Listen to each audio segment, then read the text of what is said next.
Dārgie lampieši, welcome to our discussion this afternoon. My name is Richard Damstra. I'm the Public Affairs Officer in the U.S. Embassy here, and I'm very pleased to have a group of very smart, experienced panelists, and I thank all of you for your interest as well. We're going to be talking about a political strategic communications theme today. You, as members of the public, are the consumers of the kind of information and messages that we create. Be very interesting for us and useful for us to hear your questions and your feedback about the kinds of things we're talking about and your ideas. So we'll have a microphone available for your questions, and we'll welcome those as the discussion proceeds. It's very hot today. Please forgive us. We're all going to keep our sunglasses on because the sun is shining, but it's a hot issue, so it'll be good fuel for our discussion. The topic that we are focused on today arose from my experience as a practitioner in the public diplomacy realm. As a diplomat who focuses on public diplomacy, we think about the audiences that we are attempting to influence with our messages, and then we write speeches and we write content for social media for the purpose of influencing these audiences. And often in our field, and as a representative of the American government and part of the NATO alliances, our messages are often about we should do X because it will further strengthen the transatlantic relationship, or we should oppose Y because we believe in human rights and the rule of law, or our alliance is built on shared values like freedom and democracy.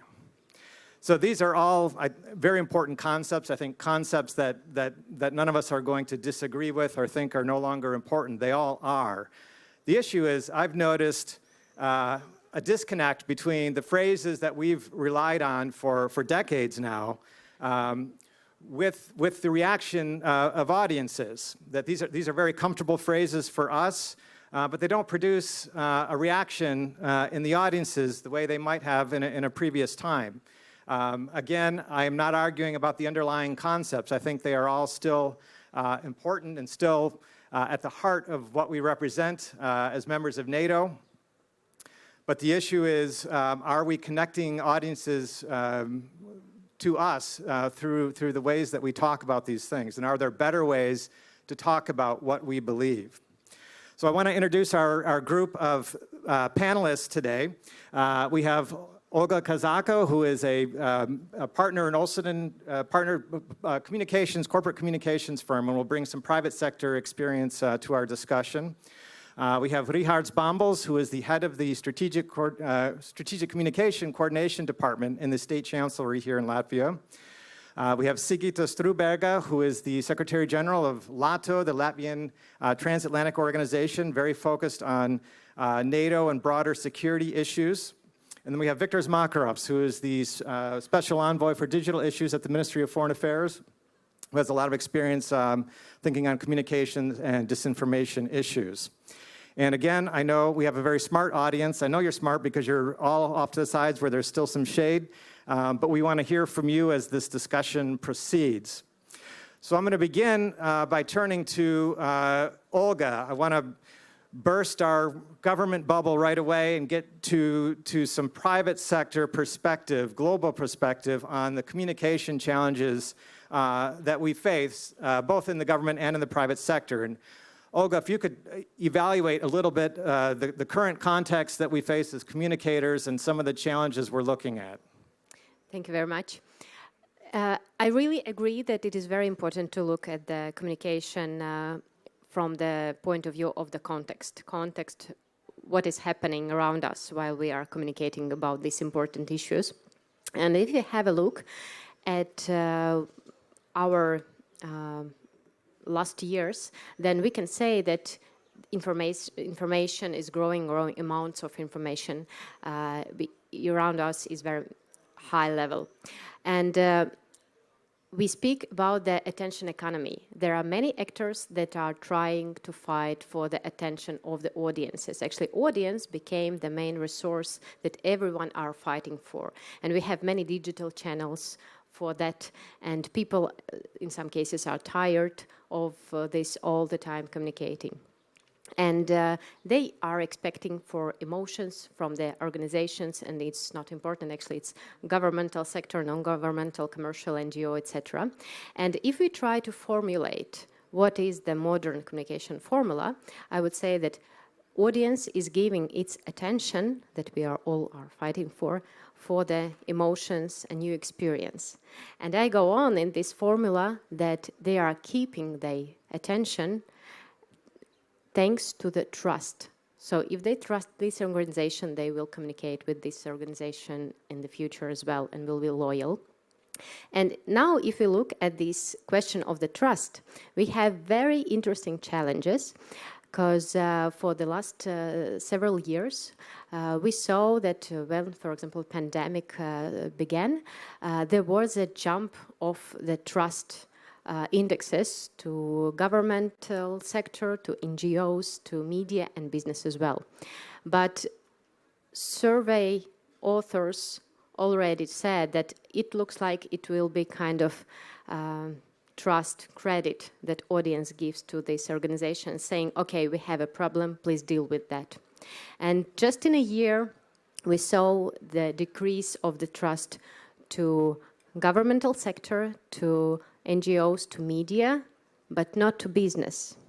And what we see is happening in the present moment that audience is giving its trust credit to business sector, and business sector is forced to communicate not only about its business issues, but audience is expecting that business will speak also about the values and about the concepts that we are speaking about today. So what we see is that in this our communication field, actually new actors are coming with their new interpretations. And I think that today we really can say that we live not in the period of facts, but more interpretations when different organizations interpret these concepts in their own way. So I would say that that would be the very important moment. And the next thing, of course, is the question of who is communicating these values. And if we have a look at the situation in Latvia, then, of course, it's very important that filter for this information flow that we have. As I mentioned in the beginning, a lot of information is coming, and people need some filters, and these are opinion leaders who help them to deal with different concepts and different ideas. And in Latvia, it's very interesting that we don't have big opinion leaders, common opinion leaders for all the audience or for the bigger part of the audience. There are surveys showing that the highest level of the opinion leaders, who people say, okay, this is opinion leader for me, only 6% of the audience agree on that. So there are many different informational bubbles with their own opinion leaders, and then again, they interpret these concepts in their own way, communicate it in their own way. So that is, I think, there are very important challenges that shape this communication field that we are operating in. Thank you, Olga, for setting the scene and some of the broader challenges that we're facing as political communicators. Rihards, you are a fellow practitioner representing the Latvian government and competing in this attention economy that Olga referenced. How are you looking at this from your perspective as a representative of the Latvian government, and what is your reaction to the challenges that Olga just presented? Thank you, Richard, and thanks for having us here on the main stage of this event. Even though it's very sunny, I really see that there's still a lot of people coming here from all kind of places. So welcome, all of you. And also, I want to go ahead and say already Happy Independence Day, Happy 4th of July, since we are at the American tent. I couldn't not start without saying this. Thank you. On the second point, I wanted to say that, yes, I'll be speaking as a practitioner, since my academic and career background is actually not in the communication sciences. It is in the political sciences, in social sciences. And my background is in diplomacy, in foreign affairs, in particularly in security policy. Yes, so hence my first comment on, you mentioned them as a concepts, as a terms in your introductory remarks. I see bulk of these issues as values. And for me, actually, when I was looking at values, I wanted to look back in history at where some of the values that we currently cherish, we as a society, while some other societies in the neighborhood do not, where do they stand for? So I was looking at the speech some 81 years ago when man started his State of the Union address by the following words: I suppose that every realist knows that the democratic way of life is at this moment being directly assailed in every part of the world, assailed either by arms or by secret spreading of poisonous propaganda of those who seek to destroy unity and promote discord in nations that are still at peace. He ended the speech by outlining 4 freedoms on which to build the world we're fighting for at the time of the Second World War. And those freedoms were the freedom of speech and freedom of expression everywhere in the world, not just in America. Freedom of religion, to preach the gods in a way one likes anywhere in the world, not just in America. Freedom from want. Every nation can build healthy, protective life for its inhabitants. And freedom from fear, lastly, but not least, which was meant as a commitment to disarmament, that no nation will be in a position to commit an act of physical aggression against anywhere in the world again. That man was Franklin Roosevelt, President of the United States.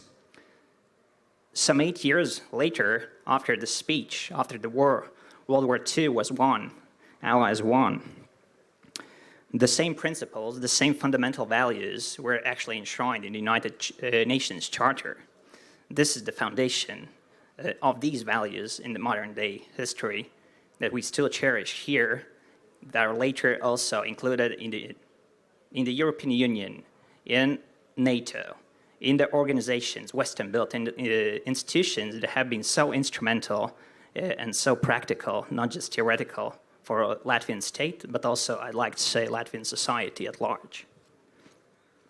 And in times of war, we actually appreciate, we truly appreciate the fundamental values and what it might mean for actually us to lose them.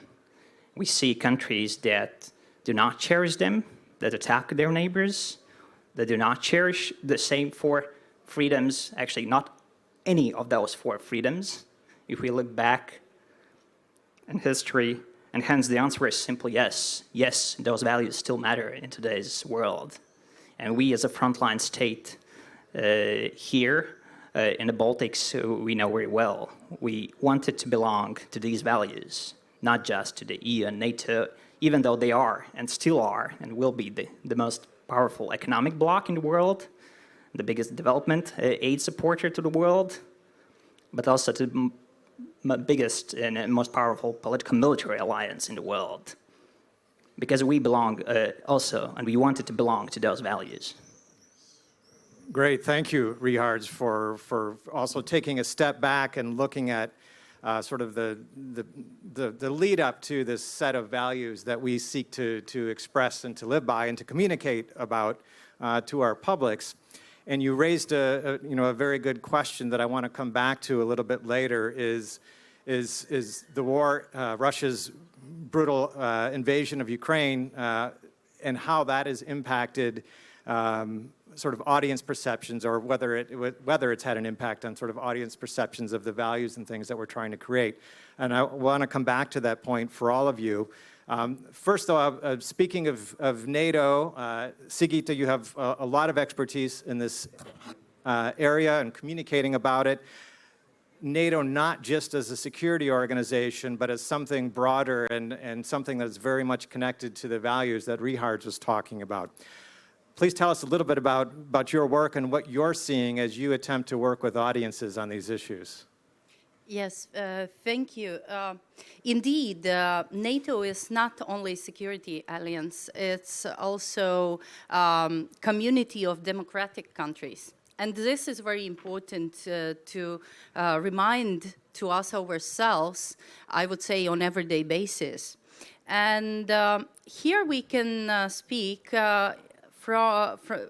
on both from perspective of democratic values and following democratic values, but no less important in the context of transatlantic relations is the issue of trust, which was mentioned here already today. And we really see how important it is to remind both values and trust. When it comes to trust between countries which are on both sides of Atlantic, here we have certain challenges actually. What we are facing at the moment is the fact that pretty often European societies do not trust to United States as much as before. On another hand, what European countries do, they trust that United States will come to help.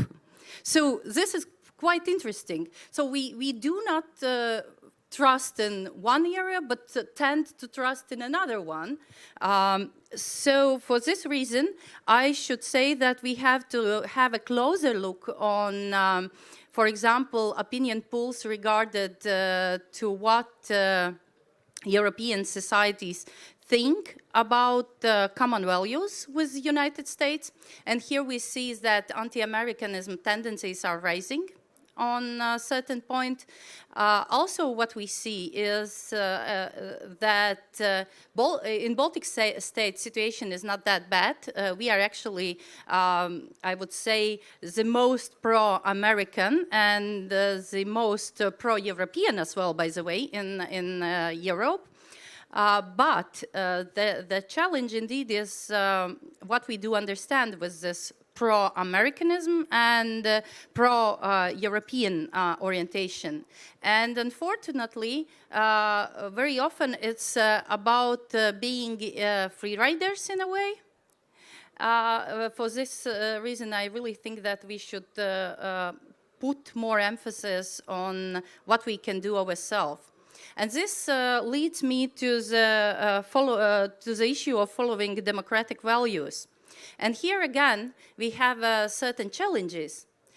Because in Latvia, in pre-war context, what we saw from opinion polls was the fact that mainly we tend to have so-called declared values, which are very much connected with liberalism, with belief in freedom of speech, etc.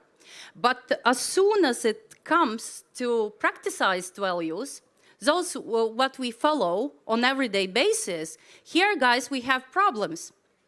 Because as soon as it comes to what we tend to do on daily basis, those are not that much democratic values. For example, when we look on how many people go to vote, so if you are not participating in elections, are you really following democratic values? If you are not active citizen, are you really following democratic values? And I can continue with a list of such practices. For example, corruption, about giving bribes to policemen, for example. We tend to say that it is bad that politicians are corrupt. But let's be honest how corrupt we are ourselves. And then the numbers tend to be not that good. So for this reason, those are the main points I would like to put as important. And when it comes to communication, this is what we try to do, to build trust on the both sides of Atlantic and to remind how important are the values we tend to say we are following, but we are not practicing on everyday basis. Thank you, Sigita, and I take to heart your comments about the issues of trust, particularly concerning my own country and my own government, and that's a big part of the motivation for this panel discussion is how can we do this better? How can we rebuild and improve our communications about the things that we stand for? So thank you for putting that in an even better perspective. Sigita discussed some framework about values and declared values versus practiced values. Looking at this question of values from an audience perspective, audiences are, they're shaped by their education, their history, their lived experience. What is really realistic for us as government communicators in terms of influencing or changing values? Very little. Okay, let's spell this out. And thanks, Richard, for bringing us here to get a nice tan and have a nice conversation in the meanwhile. I'd like to start answering your question in a while, because of course communicators are important. I'm absolutely not going to trash you guys who do it professionally. You do an amazing job on an everyday basis, but let's start with the ideas, because what is in the panel description, here I'd like to take an issue with the way it was lumped together, because among the words you have listed, and this is very interesting, you have a fundamental value in terms of psychology, freedom. This is not going anywhere. There is no need to discuss whether it's a catchphrase, whether it's something that is less popular. It's a fundamental psychological value, but so is security. So all of our society is about people balancing these different values. Now you have an extremely important set of ideas: democracy, human rights, rule of law. Let's lump it into one: democracy. That's what we usually do in this sense. And this is still a very powerful idea. There is all this talk about democracy being in the decline. Yes, the reality, the way it works, very much like was noted here, is not something that we can be too proud of, by and large. But the idea of democracy is still quite powerful. It's powerful, especially in the West, because of the Russian invasion in Ukraine, because we see clearly the difference now between a democracy and an aggressive authoritarian, to put it mildly, regime. Outside of the West, I would say the main ideas behind democracy are still very powerful, so we shouldn't discard it. But the problem is, how are they being interpreted?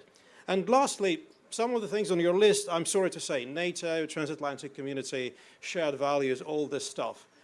It's right. And this is where you, Richard, and Richard, and others will be in the business of communicating these things, basically informing people about what those are, what those organizations are, what the events are. But please don't expect people to get excited and carried away with emotions on this. They will accept it, they'll know what this is, that's it.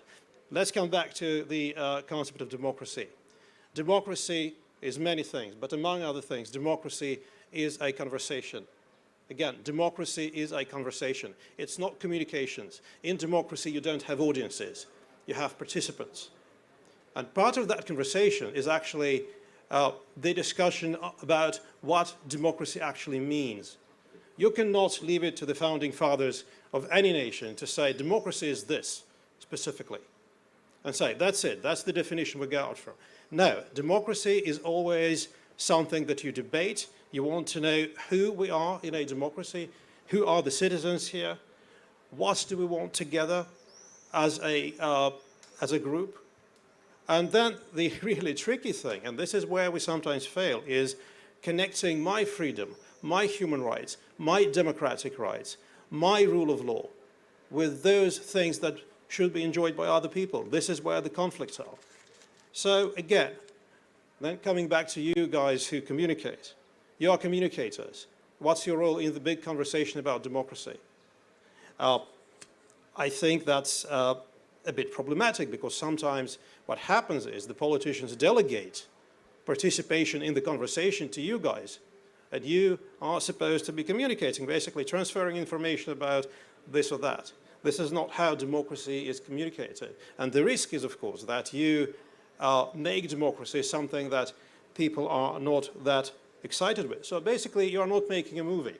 You are writing subtitles. And this is not to say that it's not important. It's extremely important. So lastly, and I'm coming to the end of my speech here, I'll give you an example. Now, Hollywood. Just like democracy sells politically, I believe, I think that love stories still sell universally, and Hollywood is good at producing love stories. So what you need is a good plot. There has to be a journey, there has to be a conflict, something that people can relate to. You need good actors, good-looking actors sometimes. You need them to be believable on screen, do some really believable kissing, some tasteful sexual innuendo perhaps, depends on the taste. Now imagine if what the Hollywood guys did was, it's never clear what the movie plot is about.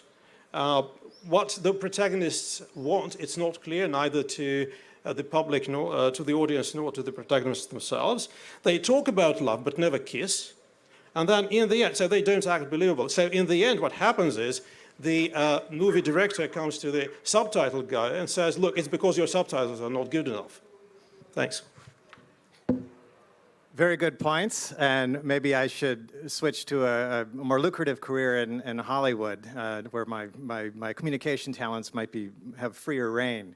But Victor, thank you for those points, and before I prompt another question, I want to ask the panelists any reaction to that. If I may, I actually wanted to, I rarely disagree with Victor's, to be honest, but this time I will. Because I think there are different roles of communicators, and yes, in a traditional PR sense, maybe we are writing often subtitles, not the whole movie script, not directing the movie itself. We are not even given a support character's role. However, I believe that the role of strategic communications is a bit different. And of course, it's a very interesting question. Depends on the part of the world where you go, how that particular nation, people, government defines strategic communications. For me, strategic communications is quite simple. Strategic communications is use of all potential communication means to achieve your political and strategic ends.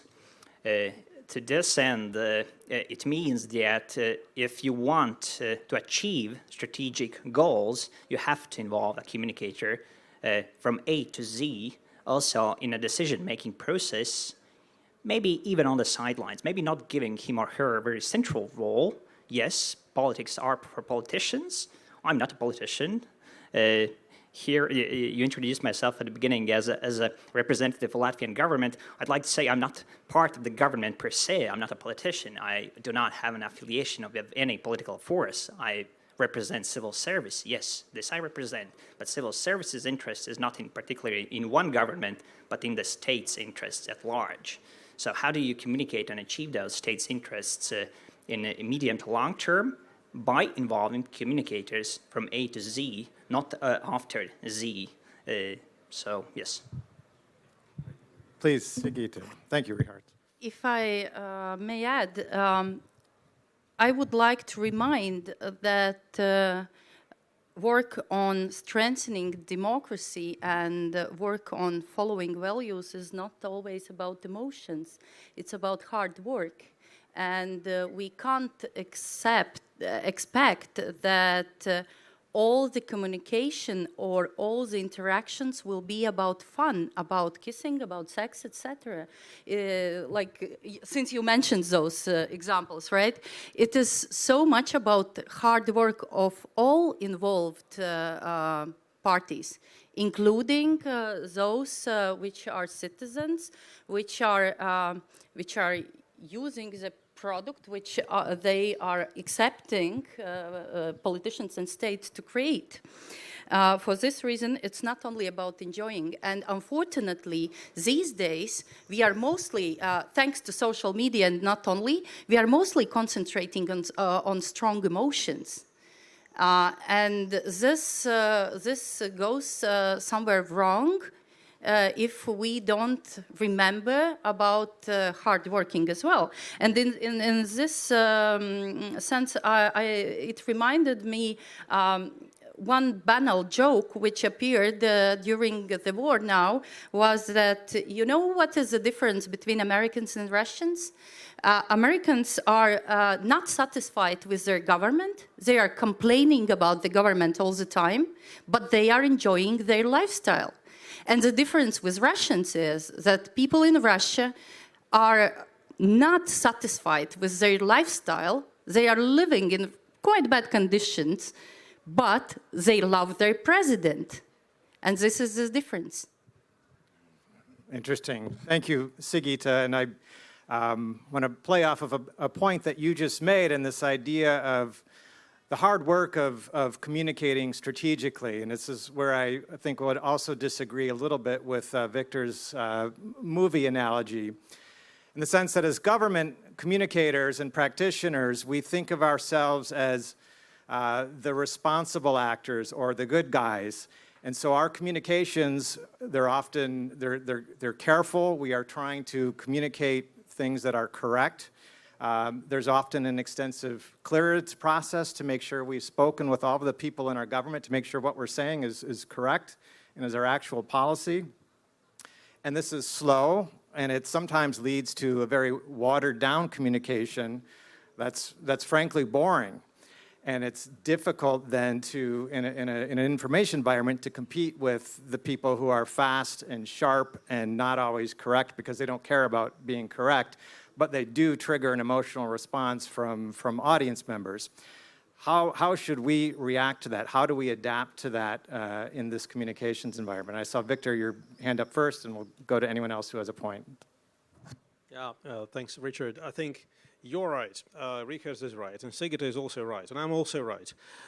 Because when we talk about communicating democracy, the point is not how you communicate the decisions taken by the government. And everything that Richard said about you needing to be in the room from day one and so on, that's absolutely correct. That's not what we are discussing here. The problem is, and this is, I think, the weakness, that democracy in general, and this is something that I'm interested in all of those three levels that we are talking about here. Democracy is not just about the decision taken by the government. Democracy is about why these decisions are necessary. Who is going to be profiting from that? How does it benefit all kinds of interests? So before the decision, there is the democratic process. And the problem is, again, that this part is sometimes delegated to people who should be communicating the decisions already made. So I'm not saying that communications are not important. It's just that you're here talking just about one very important, but still one bit of the democratic process. Lisa and Sigita, please. Yes, by the way, here I see our role of NGOs, absolutely. Because I really see that NGOs, we are those who can put ordinary citizens together with decision makers. Like, for example, we had already one project together where we did put together policymakers on national level with regional NGOs and citizens.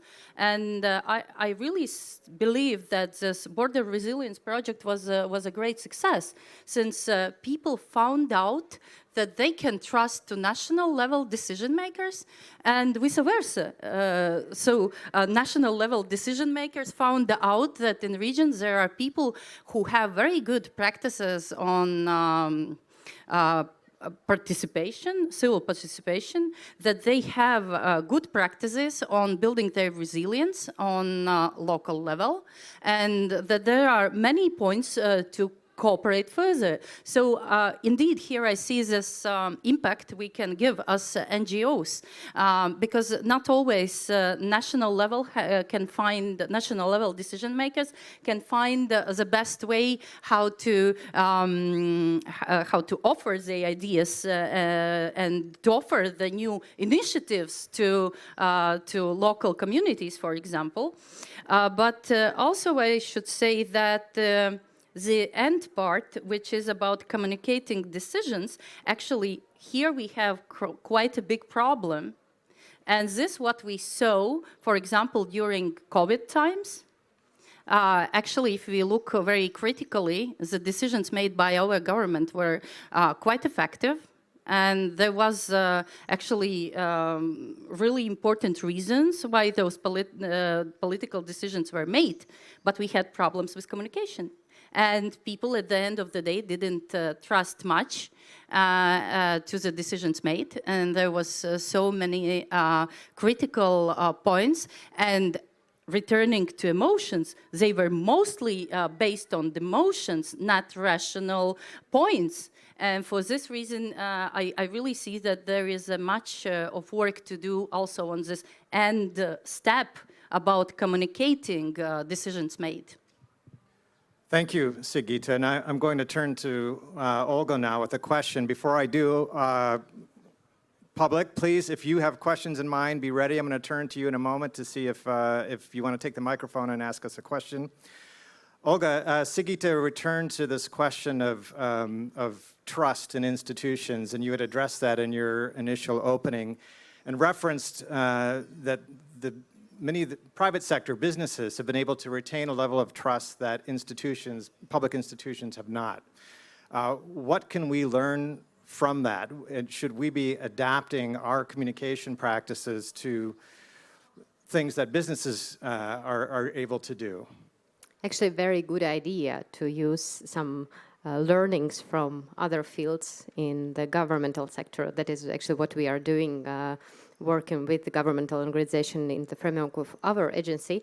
And I can say that what I see about the question of the concepts that we are speaking about today, the freedom, democracy, etc., is that these are very wide concepts that allow us to put inside very different meanings and expressions.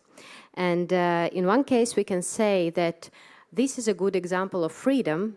In other case, about the same situation, we can say that this is a good example of anarchy.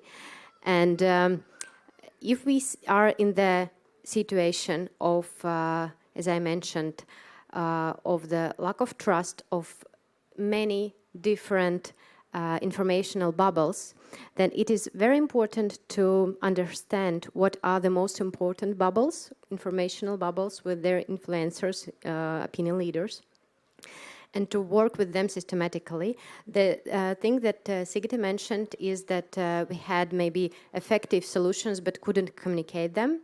And that it is what I saw, the lack of consequence. Because today we say there will be no limitations, that quite often I understood that, okay, that it will be tomorrow or in a week. What we can learn from the business sector, I think, is that we need this long-term, really consequent communication goals and at the same time quite flexible to go to this goal, but in some cases we can change a bit this direction, not direction, but the way we go. Some steps can change, but we see this goal and we go on that very consequent and systematically. I think that is something that we are missing in our governmental communication, and the feeling actually that we are, all the governmental sector is kind of one big company, not different ministries who can't even in some cases cooperate. Believe me, as my agency is participating in different tenders of the public, of the governmental sector, we see sometimes that there are very close very with the same idea, campaigns planned. And we go to these ministries and say, hey, maybe you didn't know, but there will be something very close in a timing question and ideological question.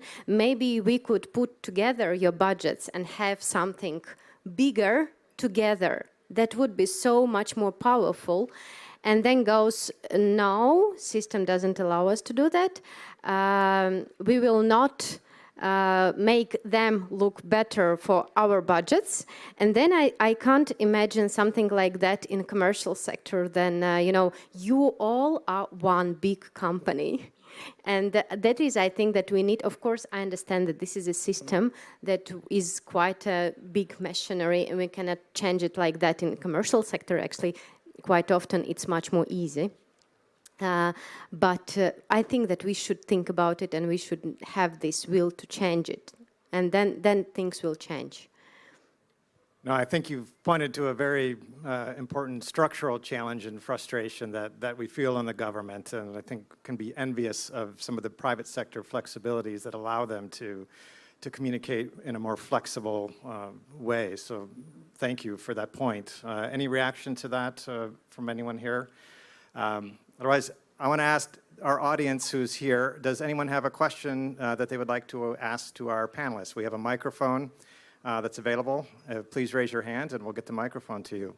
Please, this gentleman with the backpack in the front and the blue shirt.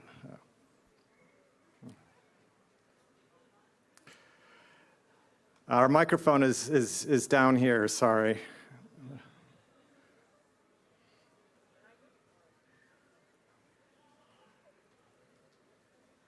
Don't you think that a crisis in belief to so-called Western values is not connected with communication per se, but with perceived growing inefficiency of the democratic systems that we actually represent? It's an important question, and I think that is the issue, but you use the word perceived, which means to some extent, I think it is a communication issue, but that's something that we also struggle with. We fall short of the things we profess to believe, and so there are always examples of how we didn't do, or we didn't do something that we said we were going to do. And so that leads in one direction, which is this distrust or this a crisis of belief, as our questioner mentioned. How do we account for that? That for every lofty value we communicate and talk about and say that we believe, someone who disagrees with us can find an example of where it's not true or where we didn't practice that value. What is our strategy for addressing that then institutional, that cynicism that results from that? From my perspective, it's the challenge of not claiming that we are perfect or that we always fall short, but that we have these aspirations and that we're working towards them. But it's always more complicated to explain that than it is to look at the example of where we fell short. And then part then of what we're talking about is, okay, we're not perfect, but we're better than the other things that are on the table or on offer to you as a system of government, whatever is being on offer from our geostrategic competitors like Russia. We're not perfect, but we're better.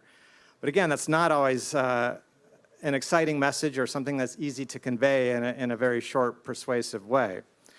Please, Victors. Thanks. I think the point is really important, and that's where I was heading for as well in the beginning.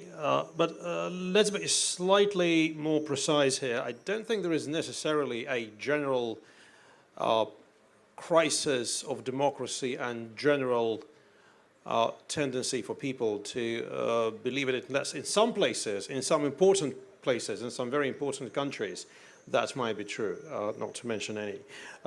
In other societies, I don't think that there is actually a crisis of democracy. Say the Nordic countries, Denmark, a country I follow closely because I used to live there. I don't think that the Danes would say that their democracy is in a crisis. democracy is always a conflict. That's the nature of democracy. We discuss the conflicts openly. We contest different notions of democracy. That's normal. That's not something that will kill us necessarily. But there is another phenomenon. There is a wave of de-democratization around the world. So basically, countries that used to be democracies reverting back to authoritarianism. That's true. That's a wave. I don't think that's a matter of how much people believe in democracy in general. I think it's a matter of how these, in these countries, political regimes perform. I think that sometimes the wrong labeling of these regimes muddies the picture quite a lot. But again, to come back to the communications, what I wanted to say is this thing is not just for communicators to resolve, it's for the citizens. It's very much like Sigita said. If citizens are not interested in participation, someone will do that for them. And that's a problem. Then you no longer have democracy. If politicians say the word democracy 10 times in a speech and then go back and do things that are completely not democratic, that's your crisis of democracy. Thanks. Thank you, Victor's. Any further reactions to our questioner or to Victor's answer? Please, Sigita. Yes, since we are comparing the communication of authoritarian regimes and democratic regimes, then here is one core issue as well. It's tolerance, which we have in democracies. So we tolerate different messages. We tolerate different point of view. And here is a difference because imagine for authoritarian regime, there is one message everyone is following, and you even don't dare to say something opposite. And imagine how easy for authoritarian regime is to communicate in democracies where we tolerate, yes, this person has ideas of support to authoritarian regime, but we will not say that you're totally wrong or don't dare to speak like that. No, we will say that I tolerate your view, but I have another one. And this is the difference. On one hand, someone might say that it is our weakness, but I would say that it is our strength. And this is how we can keep freedom of expression. This is how different ideas can be born in this type of communication and tolerating different ideas. But it can work out only if we continue to follow our values, and then we return back again to the values. Yes, and very good points, and I think it's related to our questioner's question of crisis in belief in democracy, but I also perceive that there's an issue where societies in democracies in some ways are becoming less willing to tolerate people who have different opinions than they do, and that's exploited by populist actors and by others. And so it returns to Olga's earlier point about the series of information bubbles that exist and how any one opinion leader cannot achieve a very high level of trust across an entire society. And so our old-fashioned big-picture words, you know, the speeches by President Roosevelt or Reagan or whoever, where we pronounce these lofty values, are these old-fashioned, or are they still important as a signal to other tribes that may agree with you on some things but not others? Please. If I may, I'd like to take this one. Simple answer is no, the values still matter. But do we communicate and do we have a buy-in throughout the government, throughout, let's say, for example, all ministries in items such as security? Just 2 days ago, Nato Summit in Madrid, a very historical summit, concluded. Normally, from every delegation, every country, every NATO ally, there is a certain type of how you compose a delegation. So in Latvia's case, you have, of course, the president of the country, you have Minister of Foreign Affairs, you have Minister of Defense, you have armed forces represented at a particular level. Does it mean that those decisions on security, on reinforcements, on inclusion of Sweden and Finland, for example, at NATO, do it mean it's only a business of Ministry of Foreign Affairs and Ministry of Defense and the President, and that's it? No. It's a matter, items of security, issues of security and defense, it's an issue for the whole of government. Even beyond that, it's an issue for whole of society. And why is it? It's because of the values. And here I want to go back to what you said initially on whether we're good as communicators on communicating those values. Let's take the security example. How do we communicate security? How do we communicate defense? What is security and defense for fellow Latvians here, for example, sitting here in the auditorium? For us, NATO, first and foremost, for a very long time, means the US.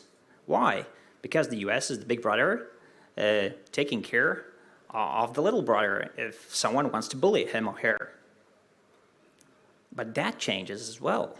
It changes, but it doesn't change too much fundamentally. For example, 5 years ago, the same goes with transatlantic bond, transatlantic relations. What is transatlantic relations? It's relations, the first instinct is to think about Europe and the US. No, it's beyond that, actually. We learned, and I think many discovered in Latvian society as well, that transatlantic means not just US, it means also Canada. Since Canada is actually on the other historical NATO summit some 6 years ago in Warsaw, took the leadership on leading the Enhanced Forward Presence Battle Group in Latvia, and even now at Madrid, taking those commitments even further. Brigade, all the tech coming with it, reinforcing us, ready to defend, not being just a tripwire, but really ready to defend from the first moment, from the first centimeter if breached. So why over 10 different allies from all across the world want to defend Latvia? Why? Can you tell me? Is it because they care so much about a distant country, thousands of kilometers away from their point of origin, where they've been growing in their childhood? No, it's because of the values. We share the same values. It's not only because they don't want to stop and put an end to the NATO alliance. They know that if Article 5 doesn't work in one place, it might not work anywhere. But does it mean that they are doing this only for the sake of Article 5, for keeping the Washington Treaty alive? I don't believe so. I'd like to believe that they are doing this for the common shared values we are fighting for. And as I said in my initial remarks, when President Roosevelt was saying these remarks during times of war, these are values worth fighting for. We want to live in a world where these values matter. So I'd like to believe that we are that the allies coming to Latvia's aid, to the Baltic aid, sending troops to Poland and Central Europe and to the whole NATO's eastern flank, they're not doing this just to keep the Washington Treaty alive, or not doing it for prestige or because they look good internationally, and then they can write nice press releases and infographics on social media accounts, and they're doing it brilliantly, by the way. But because we have shared values, and it's worth fighting for them, because the opposite side doesn't share the same values. In my free time, sometimes, when I'm not reading something related to the politics or international relations, or I'd like to entertain myself with science fiction. So one of my favorite science fiction works is Man in the High Castle by a great American author. And those who don't know Man in the High Castle, plot in short, it gives you an alternative scenario, dystopia, if you wish, about the end of the Second World War, where it's actually not the Americans and the Soviet Union winning the war, but it's the Nazi Germany and Japan winning the war, and how the world and the values in that world looks like. Imagine for a moment what would the world look like if President Putin now wins. If he takes the whole world, does Russian Federation have any values we would be willing to share, do they have any values aside from brute force and aggression that they'd like people to be bound with? I don't believe so. I believe we have values. Maybe we have forgotten about them. Maybe disinformation has something to do with this, because disinformation, it distorts, it dismays. You know all very well, 4 Ds of Ben Nemo's, I don't have to repeat them, but it tries to confuse you, even to the very core of you, and believe that the values do not matter, but they actually do. And those are the values really worth fighting for. So I'd like to believe that we are doing this for the world we want to live, for the world where we want to raise our children all together. And that's very useful to put some tangible, concrete examples to the values, both the positive way in terms of how we want to live and the contrast, what things could be if we are not good stewards of what we've achieved so far. I think I saw another person, please, the gentleman in the red T-shirt. Hello. I would say I think sort of fundamentally this conversation has too much of a layer of abstraction into it, especially since it's connected with the U.S. Embassy. And recently, we're obviously watching the media of you repealing constitutional protection for abortions, of you repealing the EPA's ability to fight against climate change. All of this is related with values, but it clearly is an awful example to set for the world at a time like this. So I feel like it's easy to sit here happily smile and say, oh, values, values, values, fuck Putin. That's fun and easy. You can make a drinking game out of it.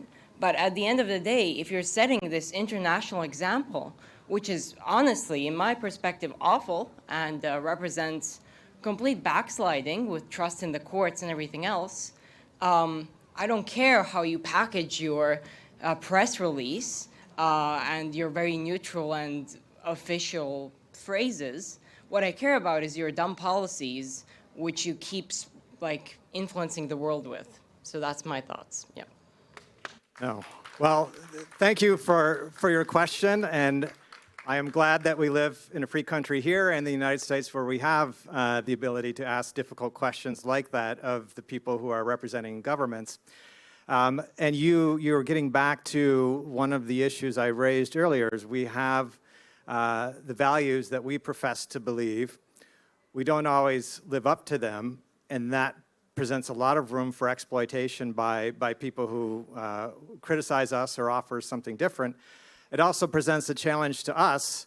How do we explain something that is actually more complicated and can't be explained easily in a soundbite or a meme or something else? In the case of the Supreme Court decision, I know that it's a very unpopular decision, and the way it's been portrayed, particularly in the media, is this: we have taken a step backwards on the issue of abortion, and we have decided, in interpreting our Constitution, that their Constitution no longer protects that right, even though a decision in 1973 said that it did. That has implications for the integrity of our system and people's trust in our system. But it's also part of democracy in a broader sense, where, as I think Victor said, democracy is a fight. It's a continuous conversation and conflict over ideas.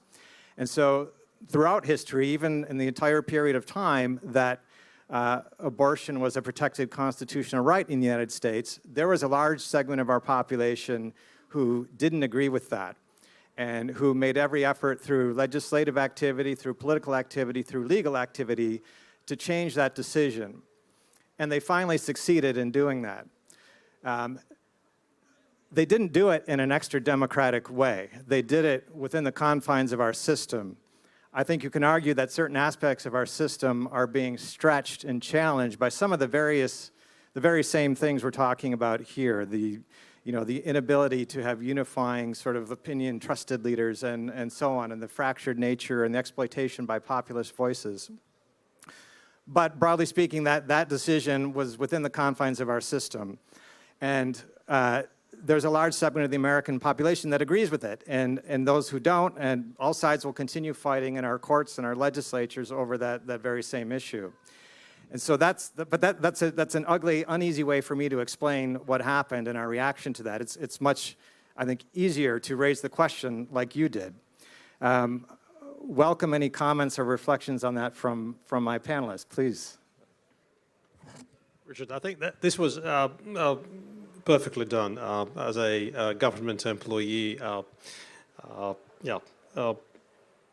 And that herein lies, I think, the challenge. Look, in the end, the real discussion is about is not whether the catchwords work. It's whether our democracies deliver. It's quite obvious democracies mean different things. 100 years ago, lots of women didn't vote. That looked quite different from now. But what the gentleman asking the question refers to, does democracy deliver on the things that I see as important? To complicate the matters, lots of people in this country and in India and in China and in Latin America will be asking, does democracy deliver on a basic, decent living standard for me? And these are open questions. And when democracies don't deliver, you can go through the hoops to try and explain how wonderful democracy is and try and explain the decisions. If it doesn't deliver, at some point, it will lose the support. But again, the difficulty is what the gentleman asking the question wants sometimes can go against what some other people want. And again, democracy is about reconciling. Thank you, Victor. Any other reactions or comments from the panel? Yeah, I think this is difference of democracies that even those guys whom some of us might say that they are not democratic leaders and are not on the same page with us, they can be voted because they can be in the parliaments and be voted and become presidents because of democratic regimes. By the way, I don't like Trump at all, but Trump got the public trust in the elections. And if you look on opinion polls before Trump got elected, actually, all the points what he mentioned, it was demand of American society at that moment. And this is what democracy has. So public has a right to vote for what they want. And unfortunately, it was time when they wanted Trump. Probably next time we will have another president, but it will be voted by society, and this is democratic regime, and that's a difference. Okay, thank you. Do we have additional questions, or gentlemen would like to follow up? Quick follow-up about that democratic regime argument. I feel like at this point, Trump has shown how you can use a democratic regime using Congress Republicans to create a court that will probably for 10 years at least always have conservative judgments. So I think Biden has the biggest mandate to pack the court, which is just as democratic at this point, I think. Expand it as much as you want, because it's lost all legitimacy, I think, in the eyes of, at least of me, and I think of many people in the public broadly. Okay, thank you. Any other audience questions? I see a woman in the top row, please. Thanks. Ooh, loud. Thank you, guys. My question is more local, perhaps. So my question is to the, let's say, Latvian panelists present. You mentioned the fact that it's challenging for governments, for our government, for ministries to communicate. So I was wondering whether you have observed and noticed why that is, and whether there's some, what would be a step forward in your opinion? I'll give an example. So what I've noticed is in any kind of public communication sphere, it's a kind of a case of damned if you do, damned if you don't, where if you express your opinion, you'll always be hated by somebody, but if you stay silent, then that's also, you know, a conflict within. So yeah, more of a societal kind of issue, the way I see it. Thanks. Societal challenges and how we communicate. Does anyone want to take a reaction to the question? If no one, then I will. So I think since I am from NGO and academia, I'm more free on speaking on this. And I would say that I see two main points. The one is certain arrogance, which we have, which we are facing from some of the politicians. Indeed, pretty often we hear, oh, you know, our society will not understand anyway, they need something more simple. And then another one is technocratic way of thinking and technocratic way of speaking as well. People don't have to understand all the details of political thinking.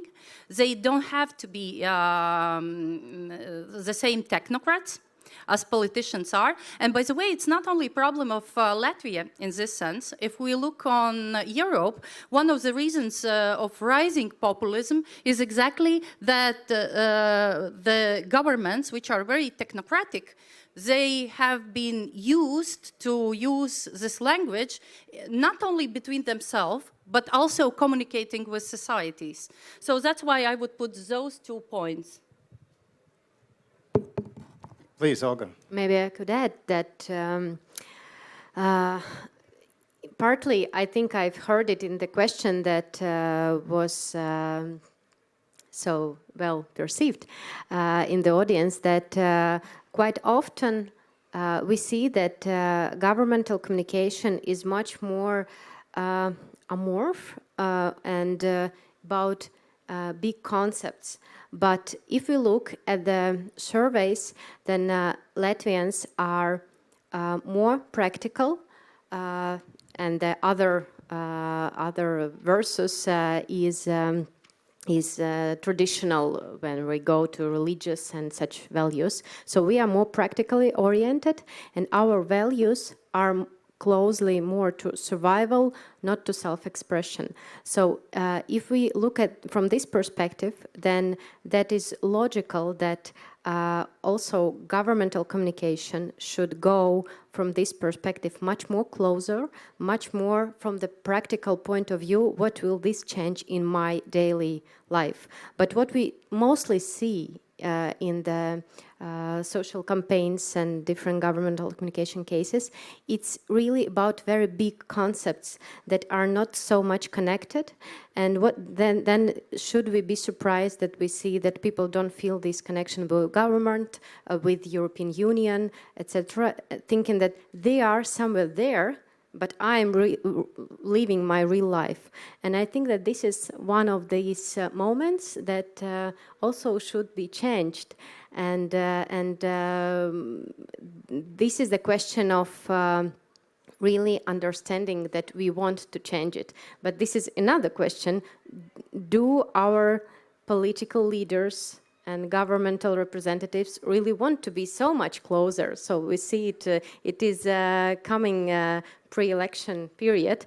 And what we see now, you will see many people here as well who are willing to communicate with you on the spot, on social media, who are ready, who are saying, please communicate with me, because I want to get there. And as soon as they will get there, you will be surprised, but many of them will stop this communication.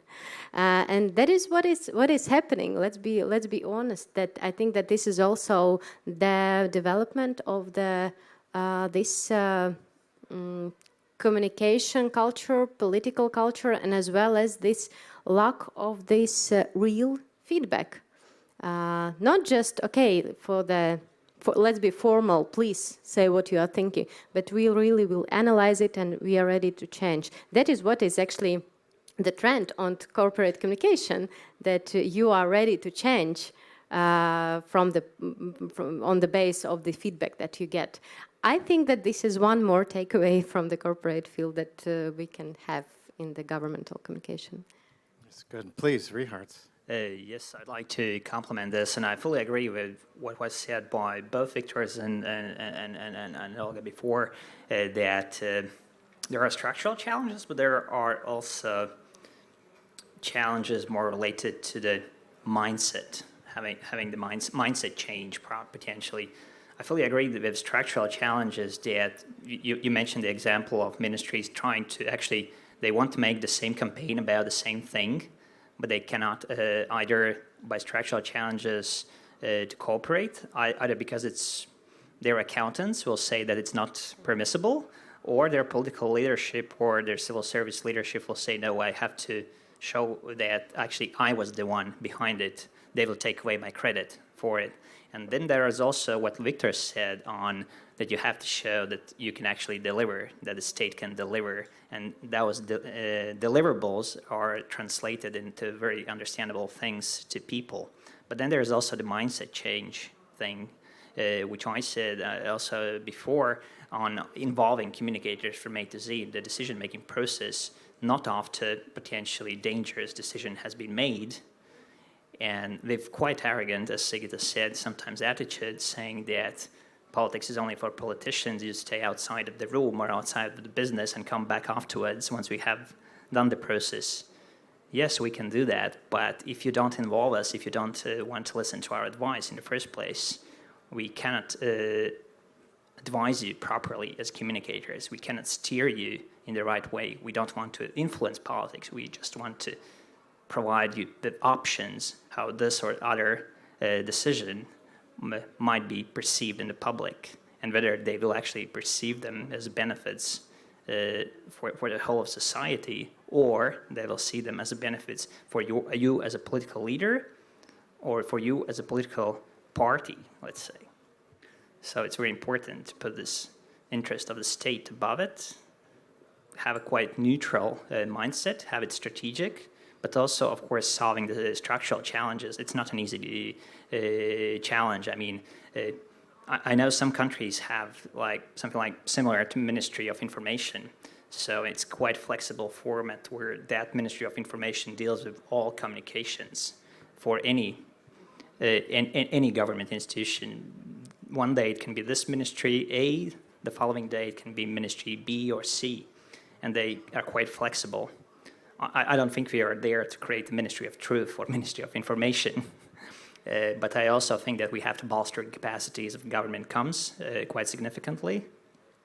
And by that I mean, we have already good capacities, but I mean both human resources and more importantly, potentially financial resources, and then of course involving the communicators by top and medium decision makers, leaders in the policy planning process. We are not yet fully there, and once we achieve that, I think it will be for the benefit of the society in the first place, but I think also for the benefit of the institutions, and most importantly for the benefit of the state as a whole. Thank you, Richard. Citizen participation. Do we have another question from the audience? Please, directly in front of the tent. Oh, here. Right there.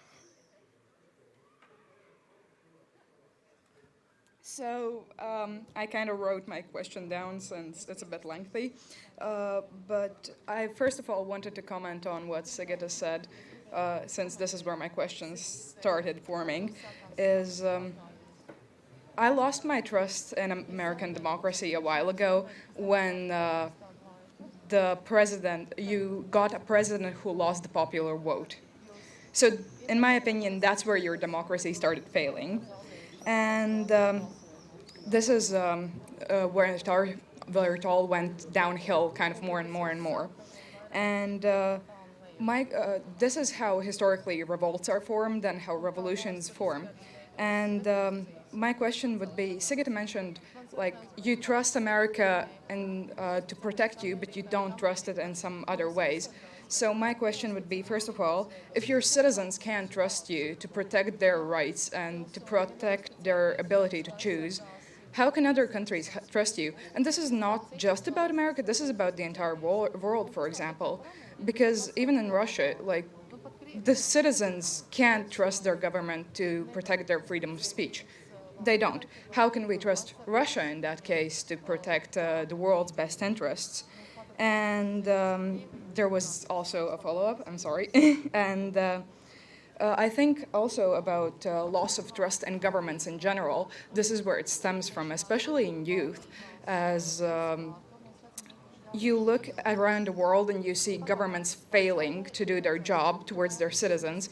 And I think this demotivates a lot of youth to participate in politics because they feel they can't change anything because the government doesn't listen, not really, when you look around the world. Thank you. Okay, thank you for your question, I think. But I appreciate the question, and it is at the heart of the very issues that we're discussing here.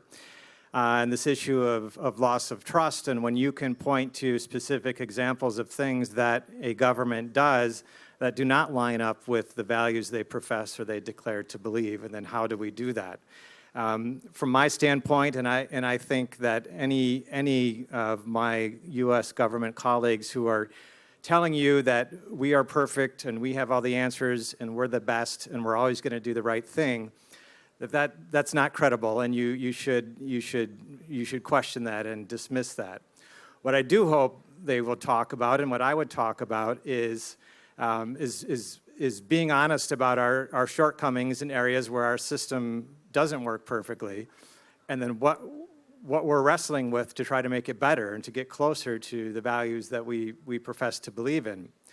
The question of electoral college, it's a complicated one. It comes up every election year for us, and we get talking points every election year to try to explain it to foreign audiences and how, yes, it is democratic in our weird American history way, but we're swimming upstream in a sense that it is hard to explain how someone who lost the popular vote is still, under our system, the democratically elected president of our country.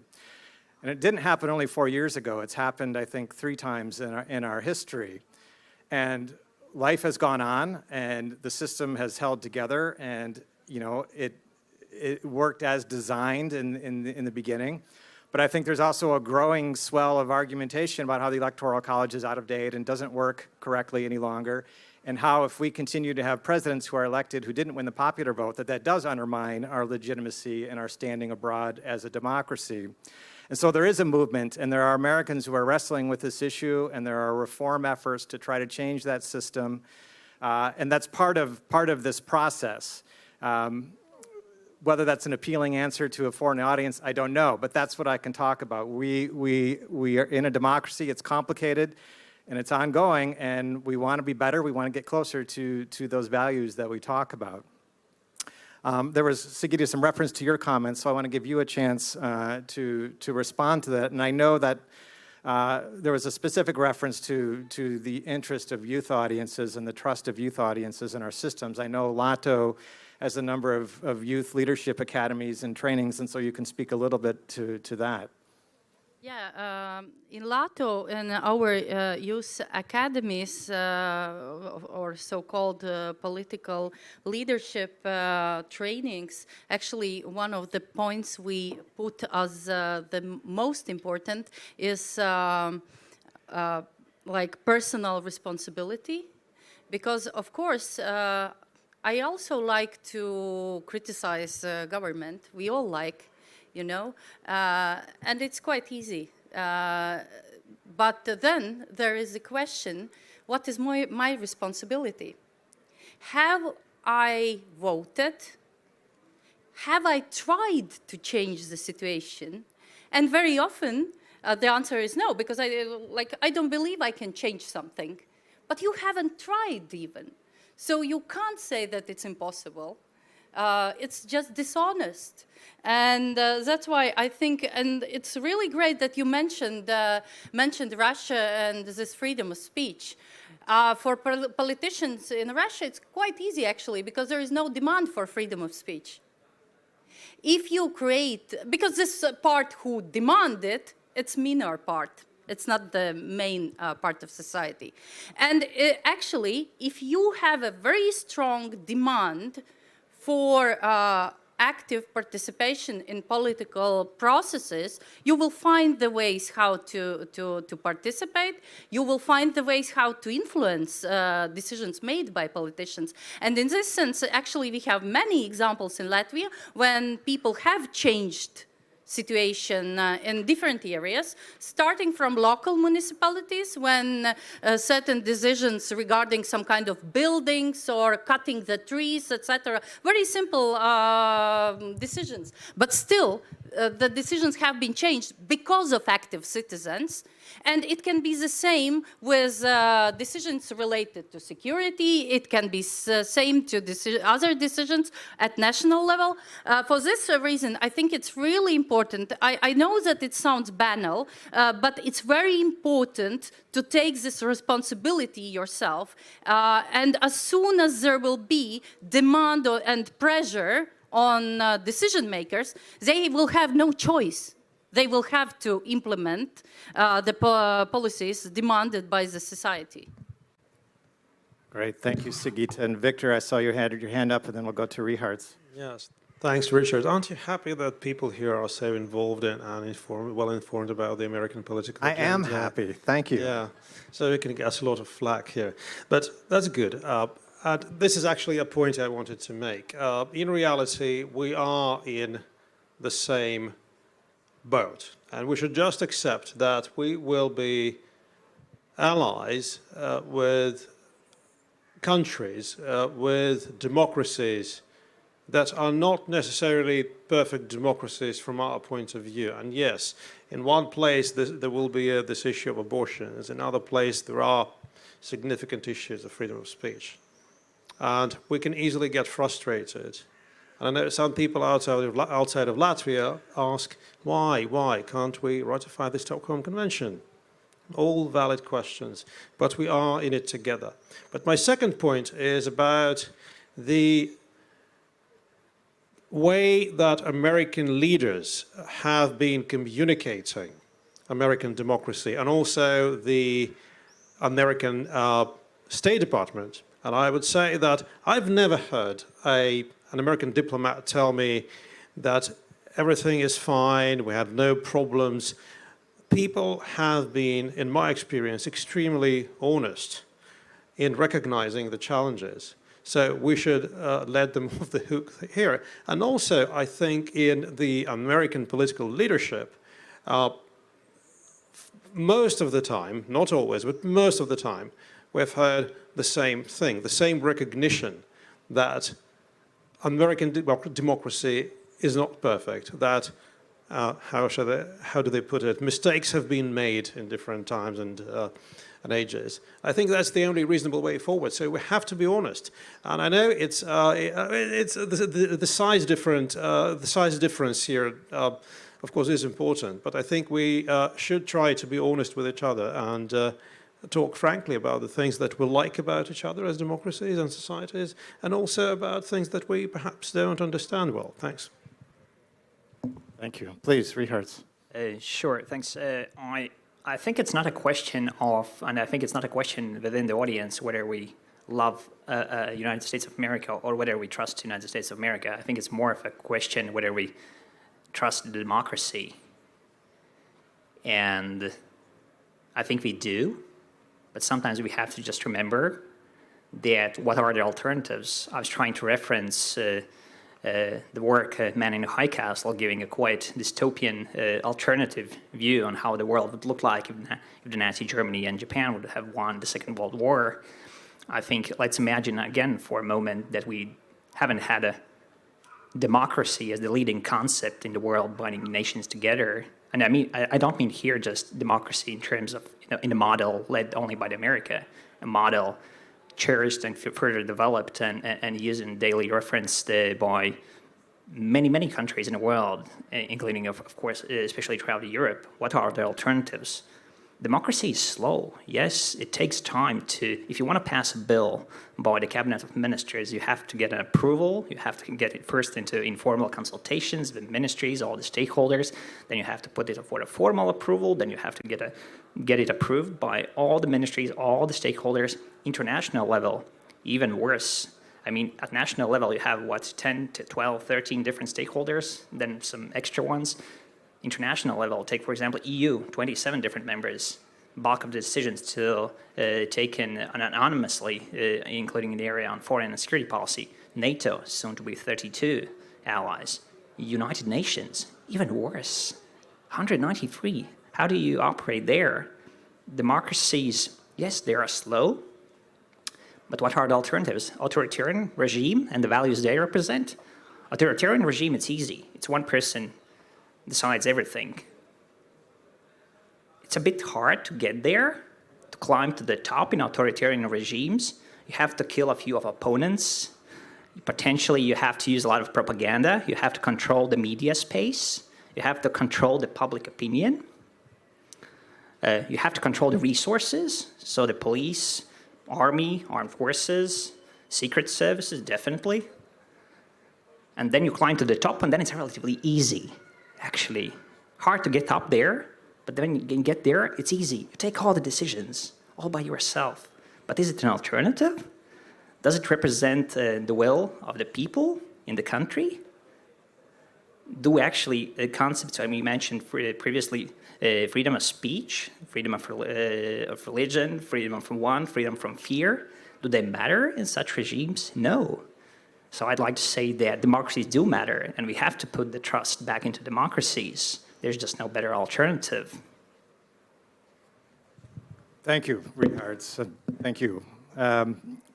We've got just a few minutes left. Any last question from the audience, please? I don't see any hands left raised, so thank you for your participation. I'm going to give our panelists a moment for any final closing or wrap-up thoughts. We just had a great presentation from Richards, but again, for any of the four of you, final thoughts on this topic. Please, Victor. Can I make a plug? Guys, if you have time, do go to that streaming service and find Borgen. Season number 4 is out. Watch the first 3 seasons from 10 years ago first, because they are important in terms of internal drama developing. And this TV show contains lots of interesting observations on how much you can use the concept of democracy, how important it is in the political discourse, what happens if you use it but don't practice it, and also a lot of interesting observations on the role of public relations and media, which we probably didn't even mention once here, but should have. Thanks. Thank you, Victor. Richards. Yes, I just wanted to continue on my last remarks that democracies are slow on normal basis, but during times of crisis, they actually matter and they work. And we've seen that, yes, we might come to decisions slowly on national level, international level, on a regular basis, because sometimes political forces put their personal interest above the interest of the state and society. But during times of crisis, throughout the history, on numerous occasions, we've showed that actually we can make those decisions. Just look at the last 4 months since 24th of February. Things unimaginable to decide to get Sweden and Finland into NATO, to have all those sanction packages at European Union level adopted in a matter of days and weeks, despite all the national different interests from countries in Europe's north, south, west, and east. It just mattered. Democracy triumphed. It showed that it can still. So we just have to put the trust back into democracies. No, thank you, and thank you for reminding us of that example, too. I meant to get back to that in our discussion, but that's a good way to put it in perspective. Olga, any parting thoughts from you? Actually, I really want to compliment all the people who came here in this really hard, it's already hard to hold the microphone, but I think that I think that communication, corporate communication, public relations is the way of looking for mutual understanding. And what I really enjoyed to see today that it didn't happen like we are, called experts came and told you how to think and how to live and how to do things right. But really this valuable feedback that came in your questions, and maybe, yes, they weren't the most comfortable questions, but it is so important that we ask them, and I hope that we will all together go on asking them. I will go to ministries and offer them making integrated campaigns, and you will go to politicians and the public sector offering your vision on how we should change.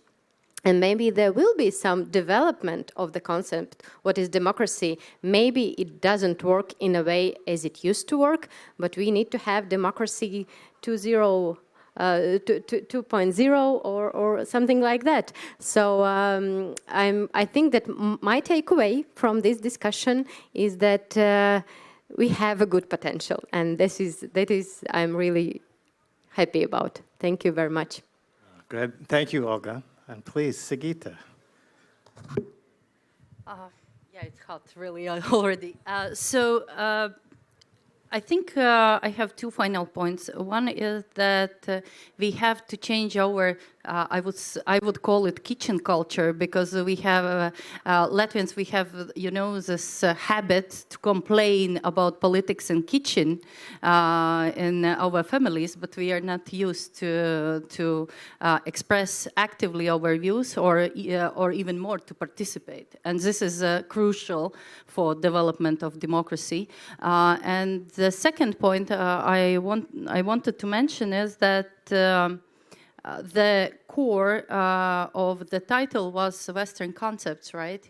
And we discussed mainly values, democratic values, which is crazy important, and it's great that we had this discussion. But then there is another part of so-called Western concepts, which are related to realist theory in international relations, and it is about balance of power, etc. And those concepts are, if we had certain doubt before the war regarding those concepts, are they still topical? We had certain doubt about the future of NATO, for example. So what NATO will do.